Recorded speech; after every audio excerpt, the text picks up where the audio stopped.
assemblée que président nommé 6 entièrement ak mu ñu tas pouvoir de nomination yi lan mooy gën a garantir l'indépendance. ñu tas ko ku nekk nommé donc moo tax ma ni la kan moo weddi boppam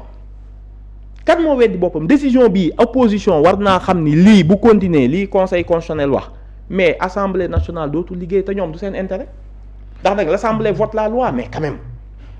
société civile moom ak ñenn opposants yi moom waxoon nañ ni yéen dialogue woo leen da ngeen bëgg am seen majorité kii madame Aïssata Tall sax dem na ba ne vous étiez en train de vous amuser loolu yëpp jàlloon na si mbir mi yéen ngeen bëgg a laal lu mel ni constitution de la République du Sénégal bu ko jaarale seen majorité rek quoi mel ni concerné wu ñeneen Sénégalais yi. xam nga loolu mauvaise foi weesu ko qu'est-ce qui s'est passé ñoom bi ñuy mujjee réviser constitution. oui ak révision yi ñu daan def. wax ma kañ la ñu mës a dialogue ñoom. ils ont été 12 ans au pouvoir wax ma ndax mës nga fee xam révision bu ñu fi dialogue à part le référendum depuis loolu touché nañ constitution bi xanaa une vingtaine de fois au moins une dizaine de fois seen dernière révision mooy bi ñuy yokk mandat wu président de la République dañoo dialogue ak kan lañ dialogal président dialogue na ba pare ñu woo leen ci dialogue bi ñu bañ. nañ wax dëgg APR président dafa ñëw def assise de la justice ubbi la dialogue politique ñaar yëpp lu mu wax nee na du ci dem du ci bokk donc ñoom war nañ leen dialogue ñu bañ président dialogue ba pare jël avant projet bi togg ko ba mu ñor parce que mooy définir politique de la nation jox ko conseil constitutionnel daal ni ñu man de sax damay dem référendum léegi kay la question qui se pose mooy fan la référendum bi toll lu tax les médias les journalistes ne posent pas les bonnes questions. tablul géej ak décision. non décision conseil bi. dafa ni ñun suñu procédure. oui waxul le fond de. parce que validé na fond bi ba pare. léegi li conseil constitutionnel validé woon nañ ko yóbbu référendum le projet bi conseil validé. moom amul choix de. un de ces ministres neen nekkatu. waaw léegi nag loolu ngeen war a laajte est-ce que conseil dafa ni ko bul dem référendum. non dafa ni. assemblée mënoo leen imposer révision bi président. du ngeen ko imposer. mais waxul révision bi c'est une promesse présidentielle. wala avancé yi ñu doon wax jaratu ko. CENI bi nuñ ko nar a créer wala CENI dootul am. réguler institution yi équilibré kook yooyu. liñ bind ci préambule daal ni réew mi benn contrat d'investissement dootuñu ko def di ko nëbb te du jaar assemblée. xeex góor jigéen ñi bind ko ba mu leer nañ. mariage mooy góor ak jigéen ak ki yooyu fu ñu koy def dañ koy sànni balee ko donc mais man déjà mi code de la famille loolu tamit wax na non question xam nga boo koy wax ci constitution liberté ak droit yëpp ma nga fa mais dañ koy wax ci constitution bi utal ko cëslaay bu gën a dëgër daf koy gën a darajaal daal daf koy weesu darajaal da koy weesu darajaal laa lay wax nii ay avancé rek moo nekk ci constitution bi léegi révision bi dafa ni dañ ni ko bi assemblée jël nangu ko ci yow ni mu ko defee baaxul mais promesse bi reste y a la procédure de l'article 51 président bu ko neexee da koy jël du jaar assemblée. saisir le président de l'assemblée avis. avis am na ba pare pour conseil constitutionnel bu ko joxee da koy delloowaat. mu yóbbu ko référendum ñu sénégalais yi tànn leen léegi man damaa bëgg a nekk chef de parti déclaration de patrimoine lii laa ci wax wala lii laa ci wax maa ni woon dama koy def entrée ak sortie léegi peut-être que defuma ko entrée rek laa koy def du ma ko def sortie yooyu yëpp nekk ay débat mais jox ko peuple bi mais mënoo ñi léegi dañ koy léegi tànk sànni bi pour lan la yow yaa ni woon depuis mars da nga koy soumettre assemblée. léegi soumettre nga ko assemblée conseil wax na mais soumettre la ko référendum mais référendum bi lan moo koy empêcher léegi la décision du conseil assemblée lay waxal ak président de promesse bi reste na ko yóbbu. mais quand un de ces ministres. waaw ministre boobu non mooy allié politique génnoon na fi ni day restructurer. waaw ñu ministre des finances génn contredire ko. man bëgguma dugg nee naa la man gestion ministre yi du ma ci wax xam nga lu tax ñu ngi soog a ñëw. gouvernement bu bees la di dal seen kaw amul njariñ. mais Serigne Gueye Diop moom yàgg na fi moom. non yàgg na man déggoo ma franchement les ministres bu ma dajee je le souhaite à tous ñu réussir. parce que man li ma inquiété laa lay wax. on est à mi-mandat. oui. te l'affaire politique la question politique ñëw na ëpp na doole réew mi noot na réew mi ba population yi jéematuñoo laajte même bu rapport génnee ni leen dette cachée bi dépassé na ñu waroon tiit suñu bopp naan guerre Iran bii di reprendre est-ce que buñ fi yéegaatee ci affaire détroit bu d'Ormuz bi ba prix explosé ci fu ñu jëm la demande en énergie dans le monde bëri na ndax kii bi am France gis nga canicule bi am Europe. Ouais. Canicule bi ça demande beaucoup d'énergie Énergie. pour ñu xeex ko ndax loolu mais yooyu yëpp am ay incidence nga gis coupure courant yi commencé campagne agricole bi war a ubbi inondation yi ñun duñu ñaanal yàlla inondation am ci dëkk bi. On va vers les JOJ. réewum Sénégal dans le contexte actuel nan la ñuy def ba jël politique mënuñu ko sànni mais wàññi ko président am na ay possibilité dissoudre assemblée dem ay élections locales. daa mel ni loolu yéen a ngi koy xaar de. daanaka du question. c'est-à-dire ñaareel yoon yaa ngi koy wax dafa mel non je veux te dire je veux maanaam dire bu amee dafa mel ni du la bett de. non c'est-à-dire que ni dès lors que président jël na yoonam. c'est de bonne guerre su ko dissoudre woon c'est pas dès lors que yow waa Pastef fi génne nga leen. en tout cas ñi nga jàpp ni woo nga leen ñëw ñu et cetera sans rentrer dans les détails. mais lu mu def c'est que de bonne guerre sauf que l'aspect politique dafa consumer oui. les véritables questions sociales. nee naa la les fausses bonnes nouvelles mooy bu ñu nee BTP dafa taxaw Ousmane Sonko ko téye woon na BTP démarré waat moom ko nekkatu fi c'est tout bête hein. Sauf que le gouvernement pour mu lancer les grands travaux mais il faut ñu régler suñu affaire bor bi te bor bi dafa laaj cohésion aujourd'hui les investisseurs man loolu laa gën a tiit ci aspect politique bi muy menaces yi ñuy toog dañuy dissoudre ki naan la damay dem motion de gis nga yooyu investisseurs yëpp dañuy téye seen xaalis ni wuu duñu investir ci dëkk bi daa jaxasoo. On reporte nos dépenses ba 2028-2029 sauf que mandat bi jeex na. tey jii ñoom jàpp li ñuy woowee des succès politiques mais kuy dem deuxième mandat lan ngay yóbbu du bilan. Ouais. Mais sa bilan lan lay doon à ce stade fekk nañ fi une situation difficile ñu ne la dëgg la. Mais qu'est-ce que vous avez fait après fexe naa ba éliminer tel parti politique fexe naa ba wañ seen loxo fexe naa ba jël. créé naa parti indi naa ñeneen loolu du bilan. Il faut que le bilan repose sur des faits. Il faut que étudiants yi gis ci seen bopp il faut que ambulants yi gis ci seen bopp il faut que population yi gis ci seen bopp. loolu la ñuy laaj bilan 5 ans après say promesse lañ lay tegal li nga doon campagne yëpp dañ koy dagg benn par benn ni la léegi fan nga ci toll ak loo ko empêché su dee Pastef moo la ko empêché woon ci ñaari at yi musoo génn ni damaa sant Ousmane Sonko contrat bi mu signé ko mu bañ xam nga déggoo loolu. Divergence bi sama autorité le remettre en cause donc c'est sur des principes qui n'ont aucune incidence ñoom ñaar musu ñu am problème ci gérer état bi. ku nekk nag dama lay nangul sa argument man dugguma fa di juger ñii naan Messi la ñii naan lii mais déggoo mukk ñu ne la dafa yàq réew donc bilan bi ñenn ñi bu ñu jouer histoire naan moo tardé loon réew mi léegi bu dee moo ko tardé loon dem na. waaw loolu de moom kii nee na donc moo bloqué dañu woon réew mi wàññi de. politique bi ñu dellu sur ce qui fait gis nga bërki démb Côte d'Ivoire 40 et quelques milliards 44 000 milliards. lay financer son programme sa stratégie nationale de développement 44 000 milliards. loolu mooy budget Sénégal sur ñaata at dëkk yooyu di lever yooyu Guinée mi nekk en difficulté dëkk yooyu yëpp boo fa demee les gens ñu ngi liggéey est-ce que xam nga li ma la wax les pays n'attendent pas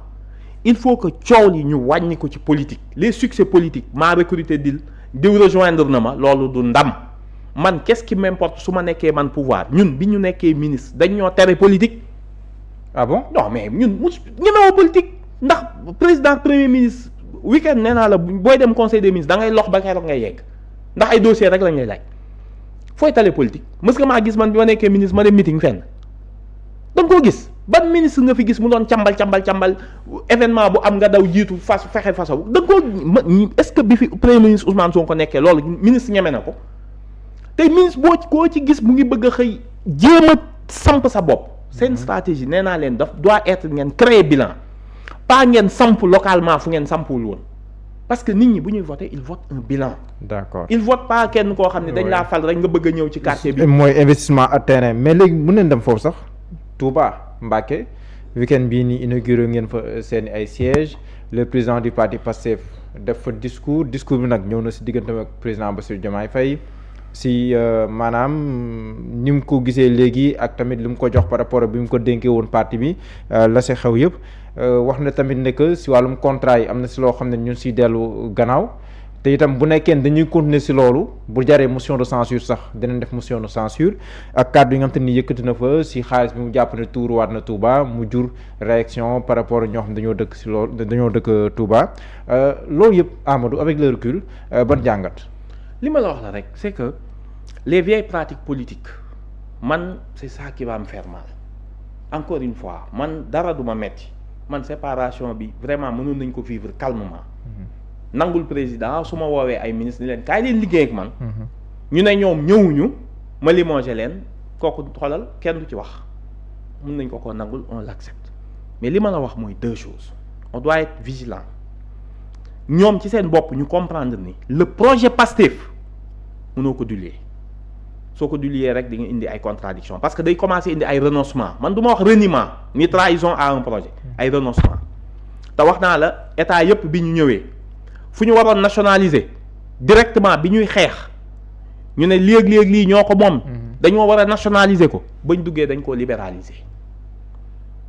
gis nga la ñu waxoon dañ ko war a nangu ci foncier tey boo gisee les problèmes en Afrique du Sud coow li bari mooy lan parce que dañoo ba ñuy yéeg dañ lay expliquer ni la non boo bëggee réew mi dox xoolal fi mujj tey kan mooy seen ennemi ñun africains ya leen daan jàppale mais ña est-ce que ña conservé woon pouvoir sous l'apartheid ñoo ko yor ba tey wala ça n'a pas changé c'est les mêmes léegi population noire yi qu'est-ce qu'ils croient que ñun ñi nga xamante ni des noirs yi fa ñëw di liggéey comme ñoom daan nañ jàppale daan cotiser suñu xaalis fàtte nga bi nit ñi nekk primaire pour jàppale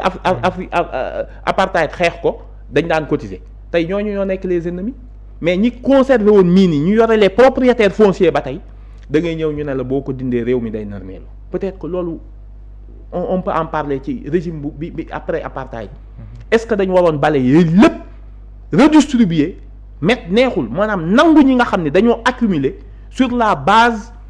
d'une domination li ñu accumuler sur des générations mais sur la base d'une domination est-ce que da nga koy nangu nga joxaat ko sa population ñu ne ko non boo ko defee société bi day daanu société bi li 20 ans après 30 ans après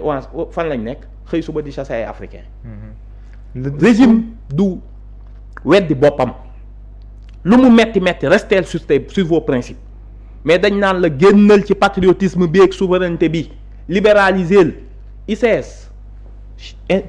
mais Maroc s'est développé ñu ngi si yóotu 30%. nee naa la non Maroc s'est développé grâce entièrement à son phosphate benn richesse naturelle la am muy phosphate moom la développé tourisme moom tey tourisme ñëw nekk son second après nag ñu soog a dugg ci médical ak xam-xam mais base bi ko may doole ñun ñu mën a ñëw jël sunu kii mais on te dit waaw ak fi dette bi toll ak FMI ak li gis nga FMI loolu mooy problème restructuration boo xasee dugg ci bor bu rëy loo bëgg a nationaliser mu ne la déedéet libéraliser jaayal sax say part donc loolu ce serait une grande perte suñ ko defee renégociation contrat yi suñ ko bàyyee ce serait une très grande perte moo tax ma ni la Touba bi li nga xam ne ak nga Ousmane Sonko moom opposition bi yépp dañoo war a ñaan yàlla am opposant bu mel ni moom suy wax du délégué du yónnee ay nit man du ma yabal fii naan ma attaquer diw wala diw jamais de la vie li muy wax ak nit ki mu neex mu naqari mu ñagas moom dala koy wax publiquement bu pare na ci du délégué wax na ab Touba discours bu am solo te li mu gën a wax mooy nañu rester sur les principes bu kenn diluer les principes yi ñu nekkoon sur les fonds politiques sur les partis politiques sur le climat politique bi ñu waxoon tey bu ñu doomee ba nga xamante ni opposition bi day pousser le président naan ko empêcher nit mu nekk candidat empêcher nit mu nekk député bu ñu élire mu bañ a dugg combat d'arrière garde yooyu warul nekk sunu mbir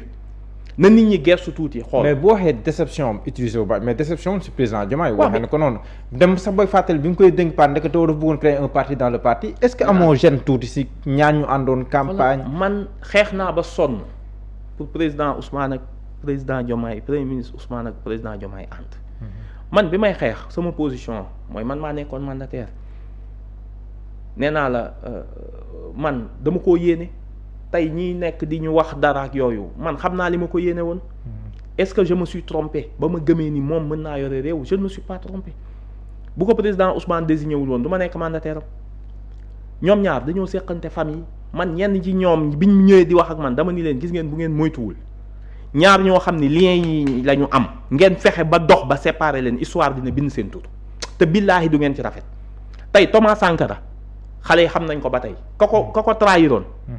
buñ wanee photoom jeune génération bi sax jeune génération bi xamuñu ko loolu c'est très dangereux tey Blaise Compaoré kenn xamu ko ak ni mu puissant woon fan la nekk ana Blaise Compaoré xamoo fu mu nekk yow. histoire dootu ko retenir mais Thomas Sankara foo gis photo am jënd Che Guevara foo gis photo am jënd ana ña ko rey Lumumba foo gis photo am jënd ana ña ko rey xamati nga leen bu ñu ne la kan mooy Mobutu xale yi dañ koo xam moo tax ma ni leen bu leen séparer ñaar ñi man li ma leen dénk bis bu ne nee naa la man dinaa fi toog ba jóg doo dégg moo bu ñaaw bu ma teg ci président Diomaye te du damaa ragal wala dara parce que dafa am lu des li ma ko yéene woon man maag yàlla ñoo ko xam mu jaral ma naa la mu nekk président jaral ma lépp boobu ñii doon mais est-ce que mun la doon déglu est-ce que mun ubbiwoon na ay buntam. tey nee naa la mënu ma fee nekk. waaw mais Amadou du ma ci dugg. Amadou mais loolu dafay am solo peut-être nee nga xeex nga ko ba sonn nee nga ba léegi am na lu des bu ko wax si moom lu ñagas comprendre ne loolu kon est-ce que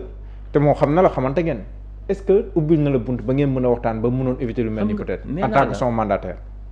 boo bëggee defaat l'histoire.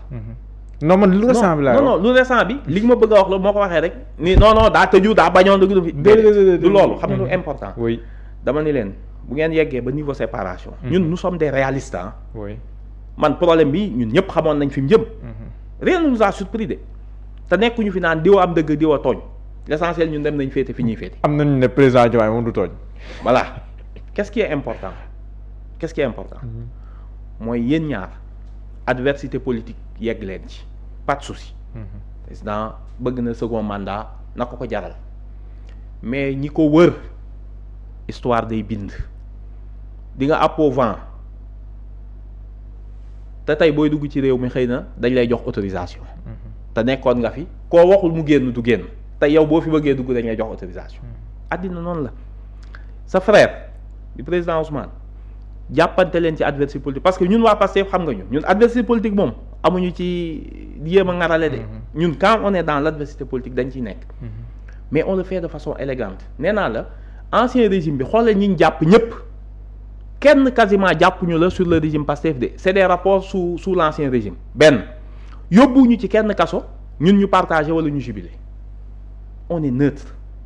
te pourtant ba ñuy jàpp ñun dañ doon def seen page ñaw di ñu saaga dépassé nañ loolu moom nax comprendre ni quel que soit ñu ko mën a wër opposition bi liñ jàpp mooy moom moo war a def le sale boulot bu luy empêcher Ousmane rek.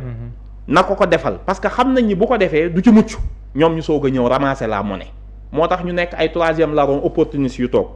di xam rek ni ñoom luñ mënalul Pastef kii war na koo mën mais kii même loolu su ko réussir dootul jar dara ñoom ñu ñëwaat donc nañu rafetal ñoom ñaar. jàppoon ne loolu tam mën na nekk une menace pour Pastef que moom mu toll situation boo xam ne nii yéen ngeen opposé aussi moom noo xam ne dafay dem ba je le dis comme ça yàqule naa kon na waa Pastef ñu nag waa Pastef yëpp nañ yàqule. mais population c'est que nag c'est là où on oublie benn variable bu am c'est le peuple. mais le peuple yor na bëtam xool lan moo tax suñu campagne vente carte bi am succès. foo leen toll fu mu toll nii. yëg ngeen 500000. non xoolal gis nga 1 million yi ñu wax. suñuy objectif. nañ ci yegg ñëpp xam nañ ni. c'est un objectif boo xam ni mën nañ ko atteindre. tout en sachant que ngeen ko wala. non xam nga premier chiffres yi leeragul. non man du ma nekk fii di tudd ay chiffres. parce que ñëpp dañ leen war a ñaax ci ñu continuer engouement bi am ci parti bi ñu demee ak suñu yoon ba léegi yaa ngi ko teg bët ñun nous sommes un parti populaire ñenn ñun nous sommes un parti des élus loolu kay leer na ñun dañuy xëccoo nombre de militants ñii ni dañuy xëccoo nombre de maires qu'on a fait transhumer xam nga philosophie yi bokkul ñun ak ñooñu mënuñoo bokk philosophie parce que ñun dañoo gëm ni c'est le peuple qui donne le pouvoir peuple bi mooy défendre aussi ñi nga xam ne bëgg nañu ñu porteel ko des projets c'est le peuple buñ ko fàtte l'appareil d'État am na oui da lay jox doole mais l'appareil d'État ne fait pas la réalité du pouvoir politique attention tey jii bu ñu tegee ñëpp benn parti demul congrès kenn mënul dem congrès benn parti renvoyé statut benn parti ñemewul jaay carte membre yow ngay jaay carte membre ñu naan ñetti fan ñeenti fan yaa ngi ci 500000 Ousmane Sonko dernier kii bi demal nga xool France 24 dernier kii bi mu fa def interview ñoom seen bopp dañ lay woon ni la lii c'est du jamais vu il a presque 1 million de vues en moins d'un mois bi mu def Al Jazeera bërki démb dañoo woote du ma la ko nëbb naan ndax ay indien dañoo fay ay asiatique ñuy seetaan affaire bi te boobu anglais la te anglais la parce que nee na ñoom musuñu gis lii en Afrique il a un discours qui porte gis nga position courageuse yi mu jël léegi ci esclavage position de principe yooyu ci le président Ousmane Sonko fas yéene nekk Pastef fas yéene cee nekk suñu frères yi nga xam ne ñu ngi doon ànd ñu fexe ba pendant la période bi nga xam ne moo des ci mandat qui est quand même presque de 24 mois à peine nan lañ ciy demee réew mi nekk ci jàmm ku nekk ci say fonction ku nekk promesse ya nga waxoon assemblée day continuer de gis nga promesse yi mu waxoon suñ projet assemblée day continuer loolu kay dina suñu waxtaan ak LFR bi bu yeboo conseil constitutionnel dàq ko 1000 fois mais ñun dinañ wax peuple bi ni leen lii ñoo ko diggee woon proposé nañ ko dàq nañ ko proposé waat nañ dàq nañ mais assemblée leen bàyyi mais buñ bàyyee nañ dootuñu mériter suñuy salaire d'accord loolu suñu ñaan mais et cette déclaration qui fait polémique xaalis tuuruwaat na Touba am na sax ñu jóg na dañoo plainte xam nga toujours polémique yooyu daa am ku koy tabax benn nit la bëgguma ko tudd mooy ka daw nekk France moom day topp Ousmane Sonko dégg nga ko chaque jour bu waxee musiba bu rëy ñépp xam ni du dëgg dem na seeti président conseil constitutionnel ba conseil kii mu daal di tàccu bu waxee lu toj dem ba sa naataango journaliste wootee police des mers et frontières est-ce que gis nga fi nit ñi yegg ñu ne ko non diw mii nekku fi mu ne kon de waxuma dëgg mais man garaawul suba bu ma waxee beneen kàcc bu gën a mag tant que maa ngi kàcc yi di rëy nit ñi dañ may gëm bërki dee mu dégg nga ko nee na yónni nañ assemblée dafay bloquer loi de finances rectificative mécanique bi ñun gis nga ñun bu ñu nekkee nii di débat man tey mu ngi may suivre comme ba ma demee fële doon lire décision de justice ba TFM moom moo njëkk a génn ni leen Amadou Ba nee na daal di embarquer nag sa mécanique médiatique tourner parce que xam na ni am na connexion Touba moom yàgg na koo xam mu ne activé ci réseau bu ndaw ba mu àndaloon ni leen attaqué leen Ousmane Sonko ma ni ko Ousmane Sonko ku ko xam ci responsabilité nga ko xam yow sa jëmm bopp xam nga ni li mu wax yow xam nga ko bu baax a baax te ay mbir génn na wane ñi muy waxal yàgg naa wax ak kooku ña muy waxal yàgg nga koo dégg mu naan yëg naa li ngeen di def te boobu mu ngi ci pouvoir bi mësul c'est-à-dire diaboliser nga ko ba mënatoo diaboliser polémique bi ñaari fan dootoo ko déggati comme niñ ko diaboliser ci dette cachée bi noonu lay demee rek diaboliser moo wax lii moo def lii parce que yàgg nañ ko bëgg a xeex mais c'est voué à l'échec te ñoom xam nañ ko parce que sénégalais moo nangootul les méthodes des hommes politiques dama laa fal président ministre nga commencé ut base politique commencé jël ay financement di jox nit ñi pratique yooyu dañ defoon ni jeex na ci réew mi. justement li leeral lan la bëggoon wax foofu parce que. non ku nekk dafa jékki-jékki gis ñoo xamante ni. gis nga les nominations. oui nomination yi c'est ciblé. oui dafa am zone yoo xam ni boo ko bëggee conquérir. jëlee nga ñu doon liggéey foofu. teg fa ñeneen ñoo xamante ni li ñuy wax poste pour poste. nga teg fa ñoo xamante ni ancien régime bi la. parce que les pratiques de l'ancien régime jàpp nga ni moom mooy may nit ñi dara. fii gis nañ fi ko xam da doon remplir ay stade suy meeting. méthode boobu la bëgg a dénoncer ni leen dañu ni woon les ressources naturelles ressources publiques deniers publics bi nañ ko dugal fu efficace mais mënuñu koo ñëw ni tey bëgg nañ zone coûte que coûte dañoo bëgg base dañoo war a créer suñu parti dañoo soxla base xaaral ma nommer ñoo xam ni c'est l'antithèse de Pastef ñooñu ak seeni pratique loolu la bëgg a dénoncer ba mu ko waxee wax na léegi nag ñu ñëw naan non wax na lii Touba mais ki dem Touba bër ki dem jaale wax li mu wax teraanga bi moom Touba heure bu élection jotee lam fay am mën a quadrupler la muy am Ziguinchor ñu ne nañ manipuler que yóbbu manipulation bi nee naa la sa mécanique elle est exceptionnelle bu déggee dara danaan waa ji succès bii mu nar a am Touba nañ ko xajamal gis naa jaay carte bi xam nga au début dañ ne woon ay robot ñooy jënd carte yi. am ñu ne woon da ngeen bëgg a kii fichier beeg. fichier am na ñu wax loolu ñu génn ci loolu ñu dem ñaari fan. sunu SNIT génne affaire bi réglé ko ñu ne kon nañ changer stratégie léegi la mooy changer stratégie bi xam nañ ni 1 million de cartes bi nar nañ ko am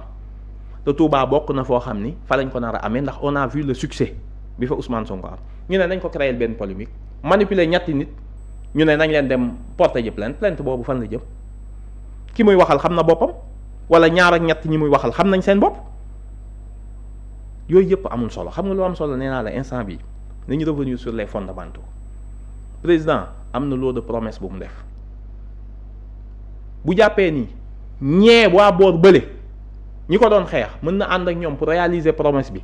plutôt que waa Pastef choix la l'essentiel est que ñun bu ñu dem 2029 na ku nekk wax lan nga diggee woon ak lan nga réaliser et que ñu wàññi politique bi dellu sur les fondamentaux économiques ak sociaux. président Macky Sall bi fi war a ñëw ëllëg incha allah déception lu normal la. xam nga li ma lay wax rek. gis nga ñun instant bi nee naa la bërki démb lañ dem gunge ji bi mbay ko yàlla jéggal yërëm ko. amiin. comme plus d'une dizaine de militants yu décédés ñoom seen camp boobu comme li ma wax rek tôt ou tard quel que soit lii li muy jur li mu war a dem fi mu war a yegg les Sénégalais am nañ bët nañ toog seetaan président choix yi muy def yëpp nee naa la c'est des choix yoo xam ni après le peuple mënuñu c'est pas une question de moo ko waa Pastef c'est une question de moom ak population wu Sénégal